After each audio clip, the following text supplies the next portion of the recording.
Welcome to Convertibot Reviews. I'm your host, Convertibot, and the star of the show today is the Flame Toys Fiori model kit, Rodimus. Also known as Rodimus Prime, also known as Hot Rod, also known as that little SOB that got Optimus Prime killed in the 86 movie. Yeah, that guy. Technically not this guy. No, this Rodimus comes from the IDW comics back in the 2010s or so. And yeah, it ain't a bad looking figure, I do say so myself. The sculpting here is pretty darn good. If anything, I would say this is probably one of Rodimus's best designs. I mean, don't get me wrong, Hot Rod's looks perfectly fine in my opinion. Alright, but Rodimus is, even in the old G1 stuff, it's just like more angular Hot Rod. Nothing crazy there. But this design, I really like it. Now, the looks aren't everything. And as this figure and many other Flame Toys figures that I've taken a look at already, the build's not the best. This is a model kit after all, and you gotta build it. And yeah, let's get into it. Build is not the worst here. He also has some painting behind his eyes, which is nice. But overall, the build could use some work. It's really this crotch area that is, well, for lack of a better word, crappy. It doesn't like to hold together. On top of that, getting it in place kinda, let's just say, scratched me up a lot. Not fun to do. Not fun to do at all.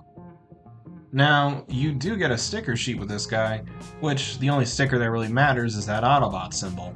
But considering that other Flame Toys figures have had that painted, well, missed opportunity and a bit of laziness here.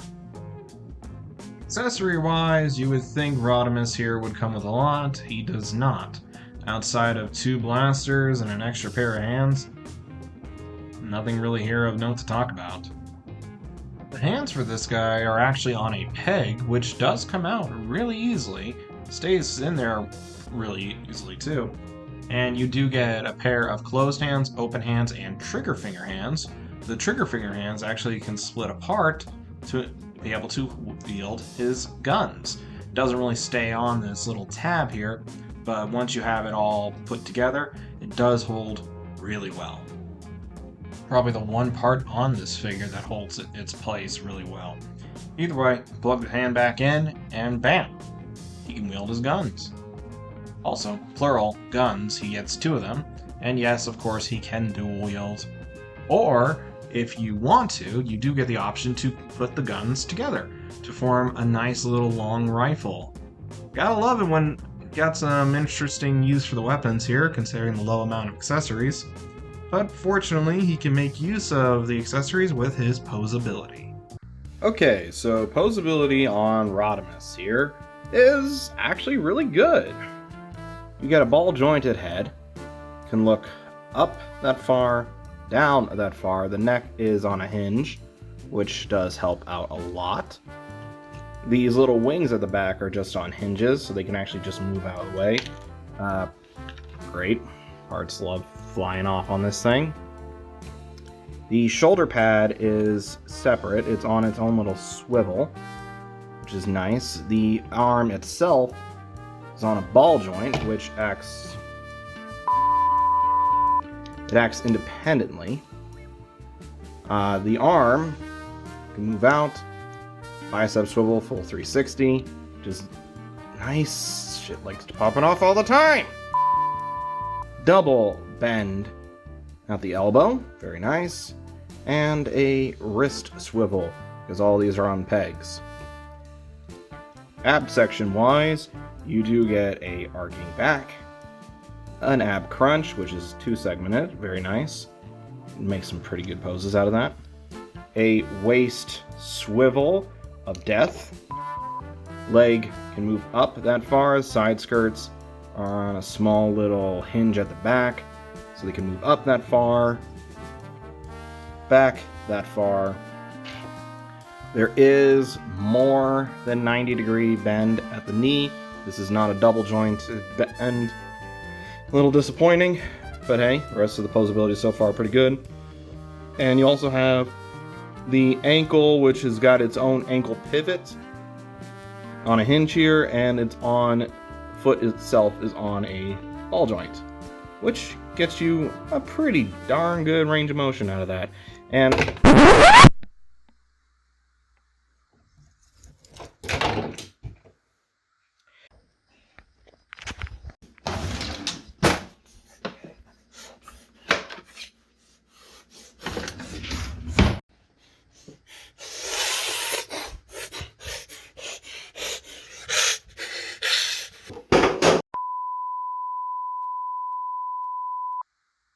pain.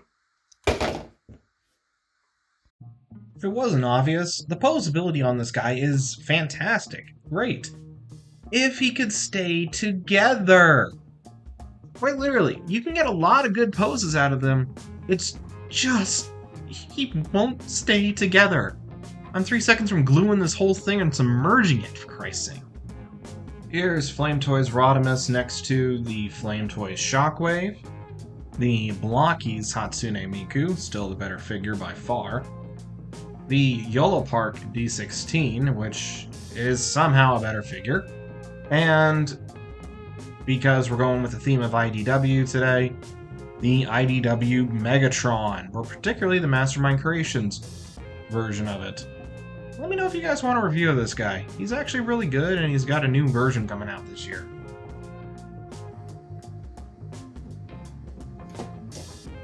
But I'm going to be perfectly honest here. The original ending to this review had me in a more optimistic tone. But the amount of times I've tried to pose this guy and stuff just falls off or whatnot, no, I do not recommend him. I literally will have to glue a bunch of parts just to make sure that he stays together. If anything, the fact that there is so much issues with quality control on this thing, it's not a bad figure if everything sticks together. Combine that with a build process that still doesn't yield an actual decent crotch.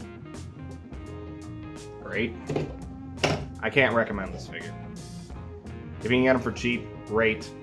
If not, save your money. Shoot, I almost want to say get the $200 T-Spark one. That one actually transforms. Looks great. Probably going to go up in price because political stuff. Either way, I'm Convertibot. This little shit is Rodimus. I'll catch you in the next one. Which, as for my next review, well, time to look at the granddaddy of model kits with one I was able to get for cheap recently. Stay tuned.